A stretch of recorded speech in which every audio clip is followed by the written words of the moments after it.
I am resident of Collinwood for YouTube. Joel Sage, joined by my buddy Patrick McCray, author of The Dark Shadows Daybook Unbound. We're here to talk about the ghost of Quentin Collins and the ghost of Gerard Stiles. Before we get started, you wanted to take care of some business? I did. So last night, we were talking about Jason McGuire, and we were talking about who's the other guy who was on the show, Barnabas. He was in like a couple episodes, and one of the more obscure people to show up on the show at one point, and so I got inspired. I wanted to write an essay about it for the next project, whose name I can't reveal, and so I thought, well, what would be a really good Jason McGuire episode to have everybody watch?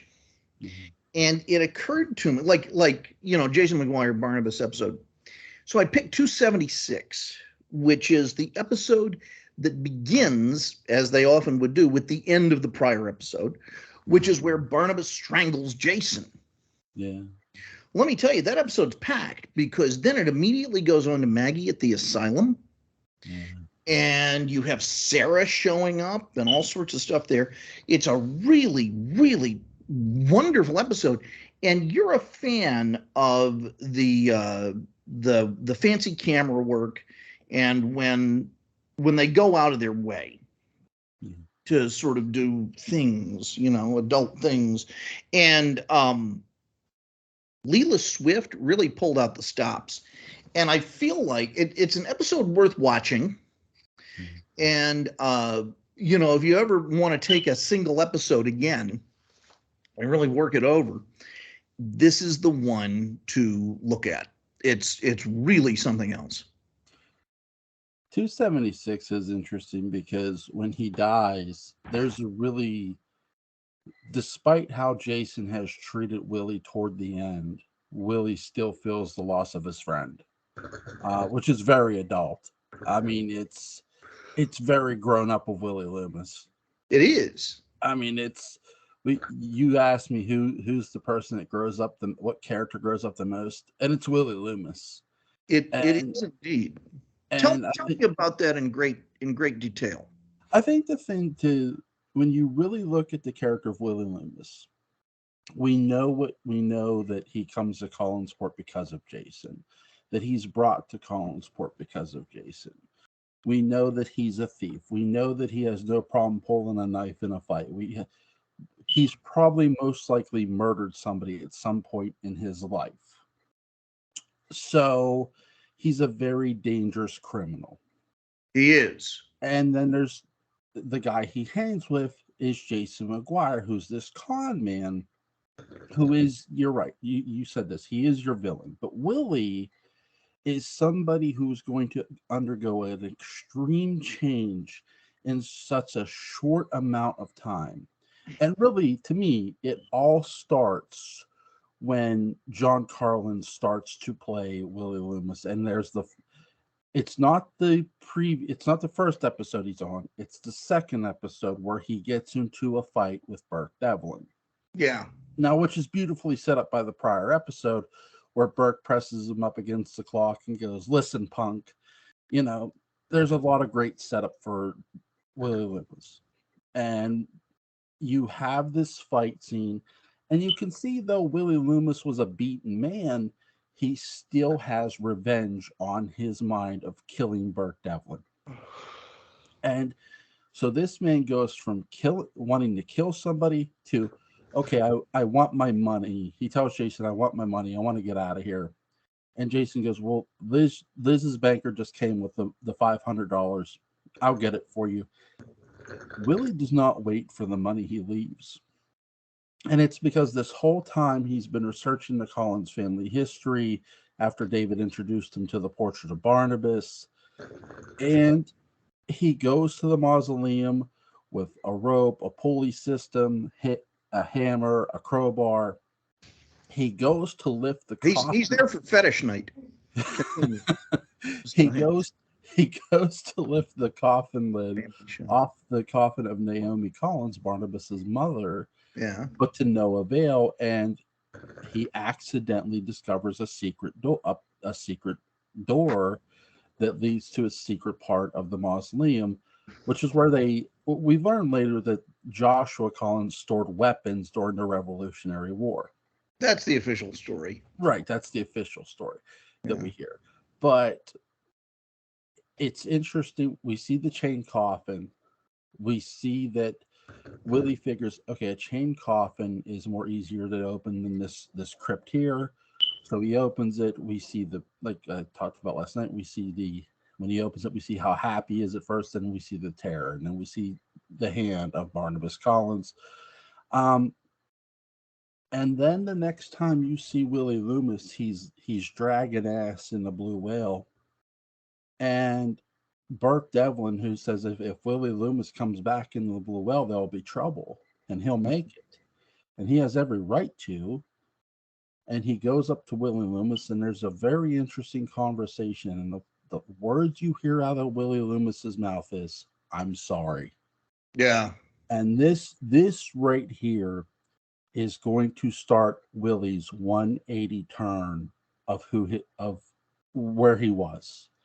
He is now not the man he was when he walked into Collinsworth. That moment there is your beginning, really, of the man he's not.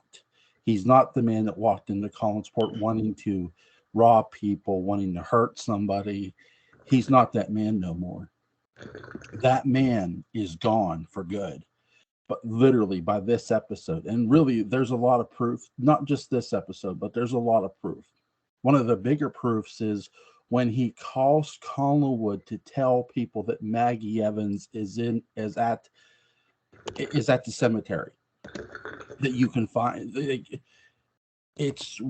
And Barnabas beats the crap out of him for it.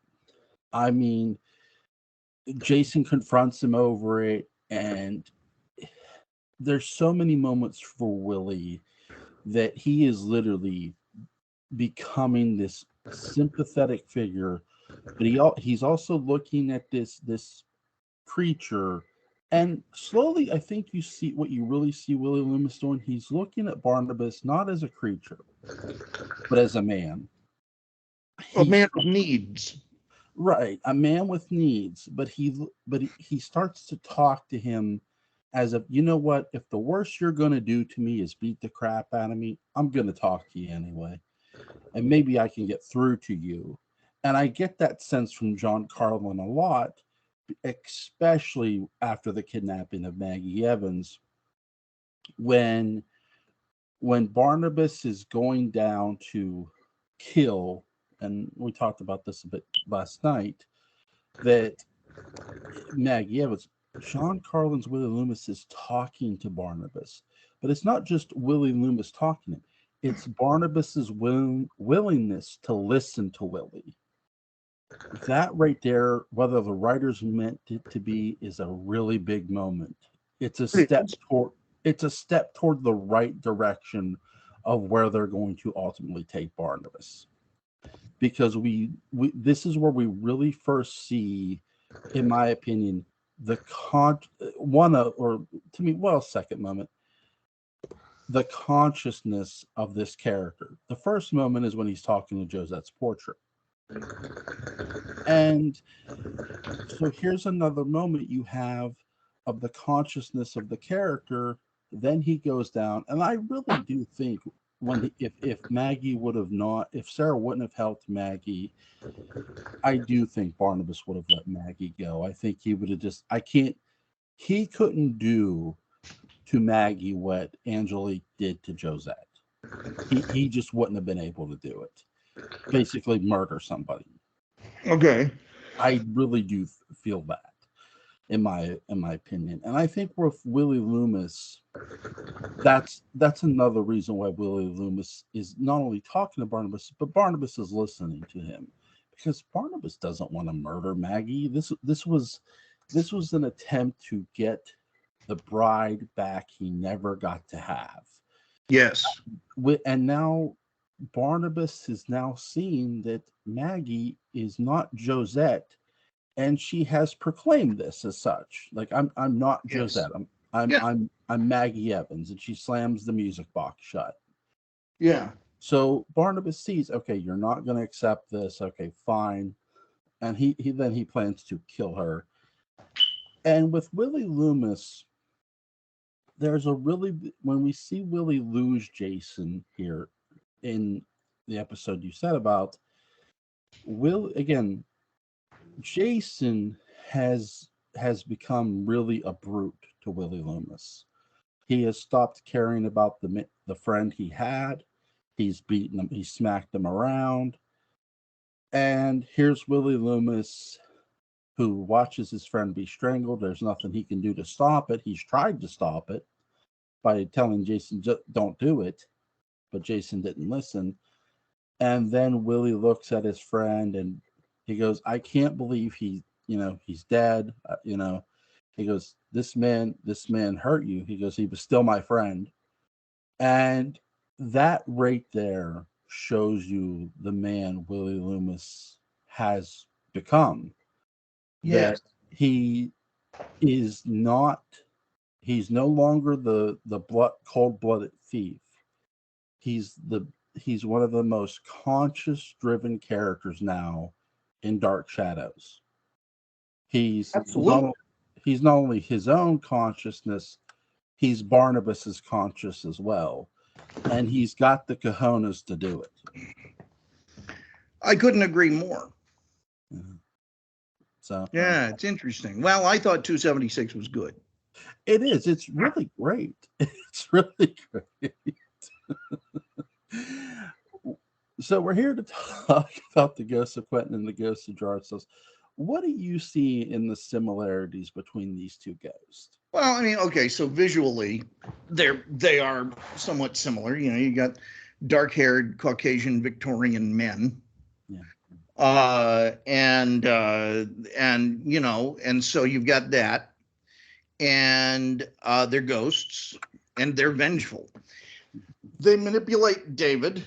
There is an Amy-like figure that they also manipulate. They go back and forth. Mm-hmm.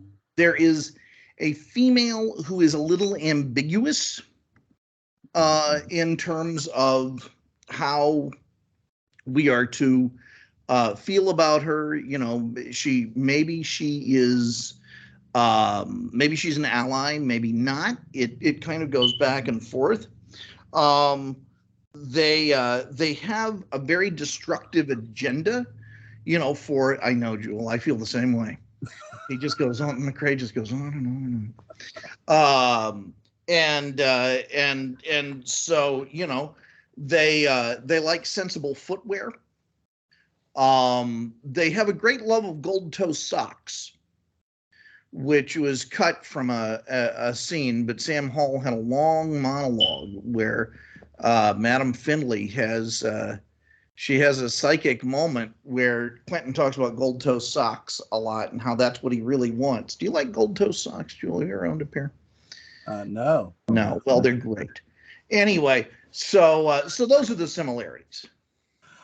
I think some of the bigger similarities too is these ghosts, to me, you have the ghost of Quentin, who you sort of have to debate, is this really the ghost of Quentin?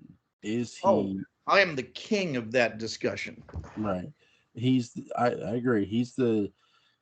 And when you watch Gerard Stiles, who's, Judah Zachary. Yeah. Which 1995, I've talked about this with Bobby Lagose, shout out to him. 1995 is the beginning of the Judah Zachary arc.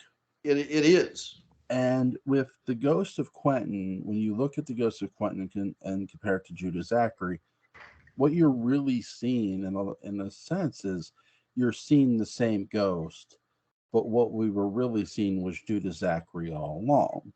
Now, there's questions people might ask, like, well, why does Beth get it wrong? Well, it's real simple why Beth gets it wrong, why Beth thinks it's the ghost of Quentin Collins. Yes. Look at how Beth dies.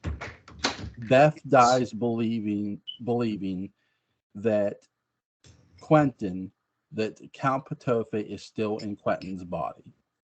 And she has every reason to assume this because, again, she found out through Pansy Faye, that's the case. Yes. You have this switch that occurred. So now we have Beth really scared for her life, and she has every reason to be. So when she sees Quentin, in my view, Beth doesn't even hear Quentin's pleas. She just says, "I'm out of here," and Yeah. she goes off Widow's Hill. And this moment, if Quentin hasn't suffered enough, Quentin suffers even more because he realizes he just lost the woman he loved. He just lost Beth. Yeah. And he's got Amanda Harris in the trunk, so who cares? I mean, that's the thing. Quentin's in love with everybody. He's in love with the cat. The cat is the woman in his life. I mean, it's I can't feel that sorry for him. I'll say this about Amanda Harris, and I love the Dark Shadows writers for doing this in a sense, but I more feel Amanda Harris was inspired off of Harry Vincent. Harry Vincent? Who's Harry Vincent? Harry Vincent is an agent of the Shadow. Okay. All right. Now, in what way? I mean, are they both men, or what's going on? No. Now, to be fair, Amanda Harris was created by Charles Delaware Tate painting him. Melt. Thank you. And Harry Vincent wasn't created by a portrait, but both look at how Amanda Harris dies. She's standing on the Brooklyn Bridge, pretty much. That's where she's standing, and she jumps to her death. Yeah. And then after she jumps, we see a mysterious figure who we're going to come to know as Mr. Best, who's too late to do anything about it. But he's going to do something about it anyway. He is. Now, when you hear the story of Harry Vincent is standing on the Brooklyn Bridge. He's going to jump because his girlfriend left him. Amanda Harris thinks her boyfriend Quentin isn't going to show, so that's why she jumps. And Harry Vincent does jump, but the shadow grabs him and pulls him back up. He doesn't touch the water.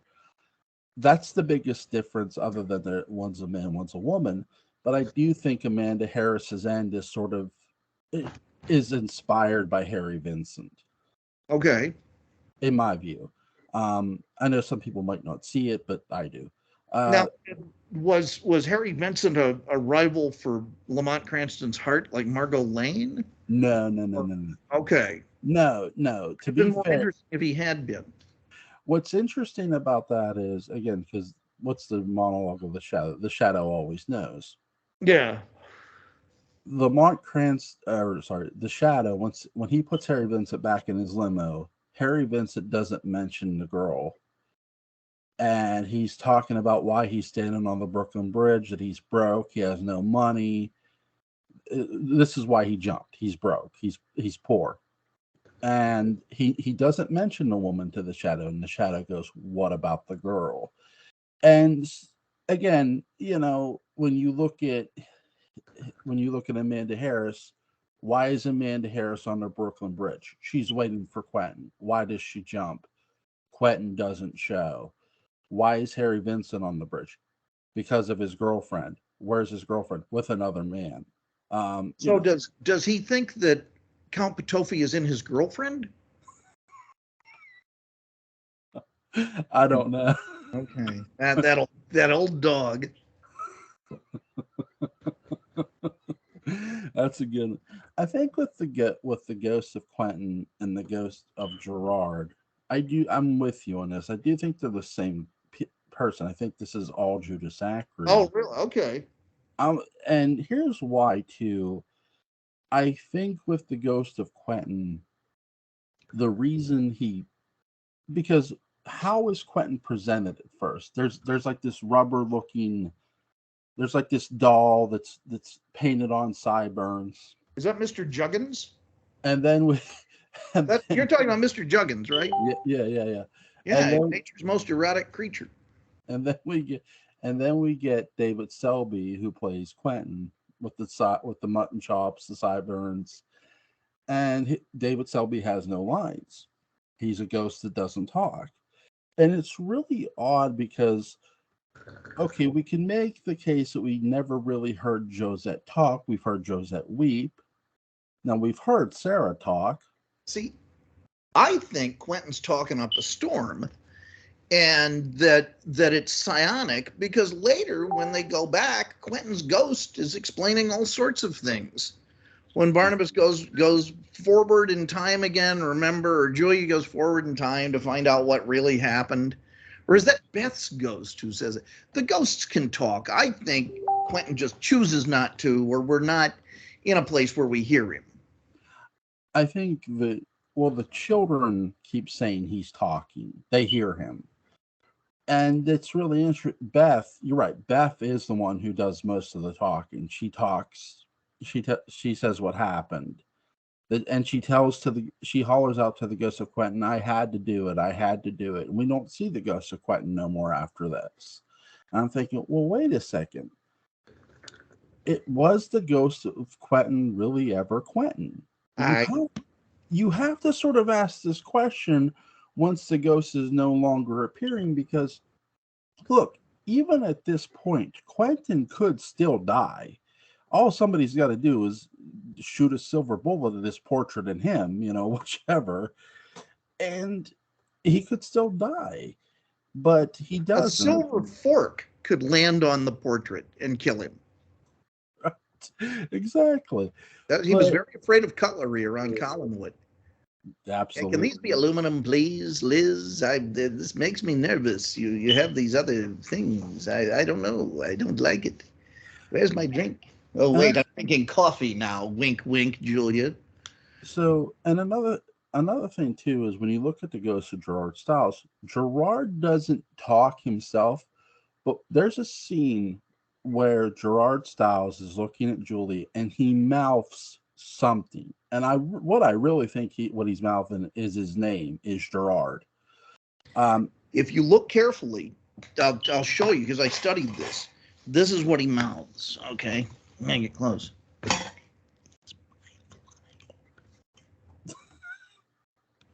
Do you know what that is? No. He's asking, is my fly open? And then what's cut out is Julia goes, no, I don't think so. Made you look. Anyway,